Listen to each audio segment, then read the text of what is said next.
आए थे। वो लड़का जिसे बचपन में देवता की कहानियां सुनना पसंद था, आज उसी ने देवता को बड़े पर्दे पर जगा दिया। नाम है ऋषभ शेट्टी, कांतारा के एक्टर डायरेक्टर, जिसने लोक कला को विश्व भर में पहचान दिलाई। एक छोटे से गांव से निकलकर बिना किसी फिल्मी बैकग्राउंड के ऋषभ बन गए एक ऐसा नाम जिन्होंने दिखा दिया कि टैलेंट कभी शहरों का मोहताज नहीं होता। ऋषभ शेट्टी का जन्म 7 जुलाई 1983 को कर्नाटक के उडुपी जिले के केराडी गांव में हुआ था। उनके पिता एक मछुआरे थे। घर का खर्च चलाना मुश्किल था, लेकिन बचपन से ही ऋषभ को लोक कला, नाटक और कहानी कहने का गहरा शौक था। गांव के मेले में वो देवताओं और लोक पात्रों का अभिनय करते थे। वो कहते हैं, गांव की कहानियां मेरे दिल में बस गई थी, वही कहानियां बाद में कांतारा बनी। बेंगलुरु यूनिवर्सिटी से कॉमर्स की पढ़ाई के दौरान ही उन्होंने नाटकों में भाग लेना शुरू कर दिया।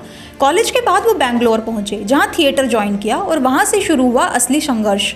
छोटे नाटकों में एक्टिंग की, पर्दे के पीछे का काम सीखा। कभी उन्होंने मिनरल वाटर बेचा, यहाँ तक कि ड्राइवर का काम भी किया। साल 2008, सपनों का शहर मुंबई। हर साल यहाँ हजारों लोग आते हैं, कुछ ही अपने सपने पूरे कर पाते हैं, और उन्हीं में से एक था ऋषभ शेट्टी।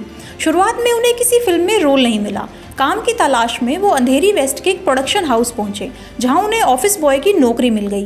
वो कहते हैं, मैं उस वक्त एक प्रोड्यूसर की गाड़ी चलाता था। सुबह गाड़ी साफ करता, चाय लाता, ऑफिस के काम करता और वड़ा पाव खाकर अपने दिन गुजारता। वो छोटे छोटे रोल के लिए चक्कर काटते रहे, ऑडिशन पर ऑडिशन देते रहे।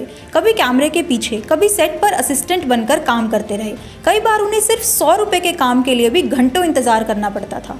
कई सालों की मेहनत के बाद ऋषभ को 2012 में पहली बार बड़ा मौका मिला, फिल्म तुगलक में। ये फिल्म बॉक्स ऑफिस पर इतनी अच्छी नहीं चली, लेकिन ऋषभ का नेगेटिव रोल सबका ध्यान खींच गया। इसके बाद उनकी फिल्म आई लूसिया उलिदावरू कंदथड़े, जहां उन्होंने छोटे लेकिन दमदार किरदार निभाए। लेकिन ऋषभ के मन में एक और सपना था, खुद की कहानी, खुद की फिल्म बनाने का।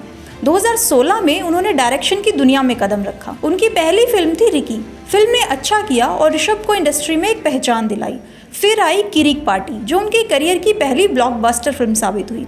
इस फिल्म के लिए ऋषभ शेट्टी को मिला film fair award for best director and Saima awards for best director.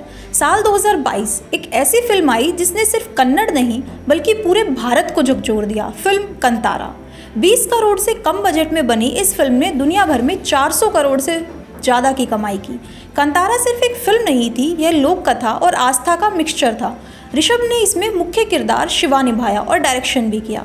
उनकी परफॉर्मेंस ने ऑडियंस को इमोशनल कर दिया।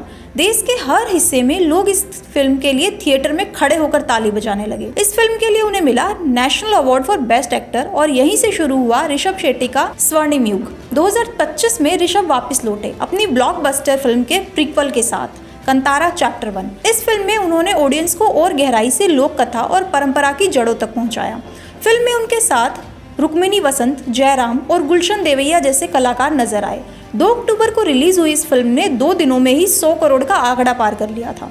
ऋषभ शेट्टी की कहानी हमें यह सिखाती है कि कला कभी शहरों में पैदा नहीं होती, वो मिट्टी में होती है, परंपराओं में होती है और उस इंसान में होती है जो उसे ईमानदारी से जीता है। कभी अगर जिंदगी आपको गिरा दे तो याद रखना, समुद्र के किनारे का वो मछुआरे का बेटा भी कभी सिर्फ लहरों से खेलता था। आज वो पूरे भारत के दिल में देव बनकर बस गया है। यह थी ऋषभ शेट्टी की कहानी, एक साधारण इंसान जो असाधारण बन गया।